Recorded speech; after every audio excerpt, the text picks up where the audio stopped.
Hi everyone. So, from today, we will be starting a new series wherein we will be covering the most important question in each and every unit in class 9. To begin with, the first series will be from the first chapter, okay, number systems. And the first set of questions are predominantly related with rational and irrational numbers. Okay, to tell you in brief, how do you identify if a given number, if it is a decimal number, is a rational number or an irrational number? Okay, so in general, you must be already be knowing rational numbers are any numbers which can be written in the form of p by q, yeah, where p and q are both integers, and q is not equal to 0. Okay, irrational are nothing but the ones which cannot be written in the form of p by q, wherein p and q are integers and q is not equal to 0. Okay, but if you are given a decimal number, that means you have to check after the decimal if the digits are repeating or if they are terminating, then they are rational numbers and it is denoted by q. Okay, if the digits are non-terminating, that means they are going on and they are not repeating as well, non-terminating, non-repeating, then they are irrational numbers. Okay, let us solve this first question. Now, if you see here, you have to identify which of the following are rational and irrational. Q stands for rational, Q dash stands for irrational. The very first number, 1.6. So just check after the decimal number, it is ending there. It is not going on and on. It is a terminating number. So if you are, see, you have to check after the decimal point. Okay. So check if the number is repeating or terminating, that means ending. Okay, then it is a rational number. And if it is non-terminating, non-repeating as well, then it is irrational. Okay, now if you see 1.60, it is stopping there, which means it is terminating decimal and it is a rational number. Okay, the second question, 5. What is 5? 5, you can write 5 as 5.000 and it would go on, right? So it is a repeating one. So it is also a rational number. Okay, so here specifically you have to just check after the decimal. Okay, now if you see, it is the third question, 6.793 goes on and on and on, but that means it is non-terminating, right? It's not, it is going on and on, which means it is irrational. Okay, the fourth one, 6.793 bar. What does it signify?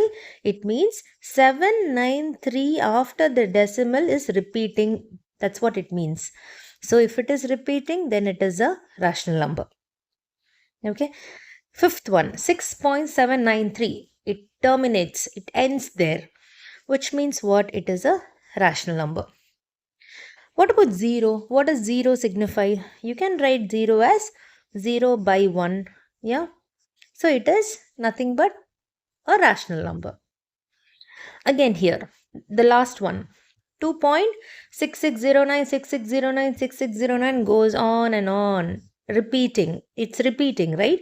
I can write this as 2.6609 bar. 6609 is repeating. So if it is repeating, then it is a rational number. Okay, hope you understood. So these are the questions that you can expect from the first unit, number systems, especially wherein you will have to understand the concept of identifying whether a number is a rational number or an irrational number. Okay, next one, you have to state whether it is true or false.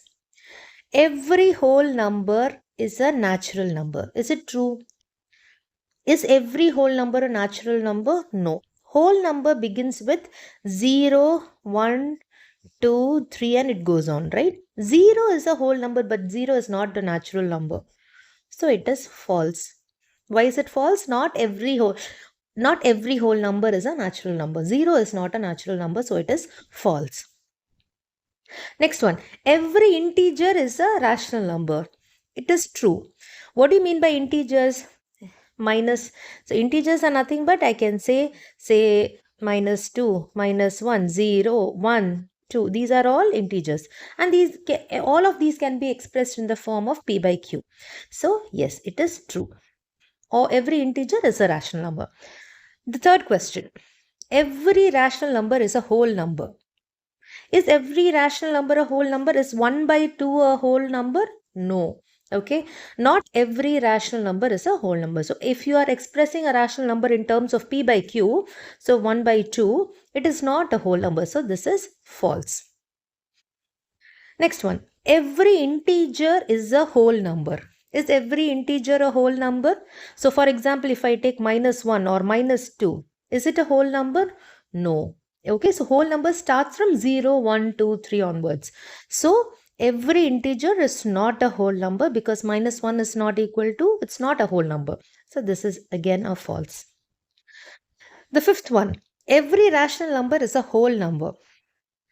Is 1 by 2 a whole number? No. So this is again false. Okay. So this is one type of a question. Again, for 1 mark, you'll have to be prepared to answer these questions, and always visualize each category of numbers. Okay. Moving on to the next question. The next question is, you will have find the decimal expansion of 1 by 7. Can you find the decimal expansion of 3 by 7 without doing long division? Okay. So let us find the decimal expansion of 1 by 7 first. So what you have to do? You have to divide 1 divided by 7. Let's do it. 1 is less than 7. So I'll put a point. Okay. Again, 1s are 7. 3. Again 0. Okay. 4s are 7 4s are 28. 2 0. 2s are 14. Okay. 20 minus 14 is 6. Okay. And 7 8s are 56 minus 4 0. Okay. 7 5s are 35. Subtract 5 0. 7 7s are 49. Yeah. Again 1 0. And then it is again 1s are 7 3. So 1 is so 1, it starts from here, right? So if you see 1 4 2 8 5 7, again 1 4 2 8 5 7, it would go on. So for 1 by 7, you are asked, for 1 by 7 you need to write the decimal expansion. 1 by 7 is nothing but 0.14285 and I'll put a bar over it. Why? Because after that it's again 1, it is repeating. Yeah. So this is the decimal expansion, and it is a repeating one. Okay. It is repeating. Okay. Now, so what are you asked? Can you find the decimal expansion of 3 by 7? Which is nothing but 3 multiplied by 1 by 7. Right? So this is nothing but 3 multiplied by 0.14285. Just multiply this and you'll have to write so can we do it? 142,857 857 multiplied by 3. Let's do it. 21 1 17 25. Okay, so this is the answer. So it is nothing but 0.428571 and a bar above it.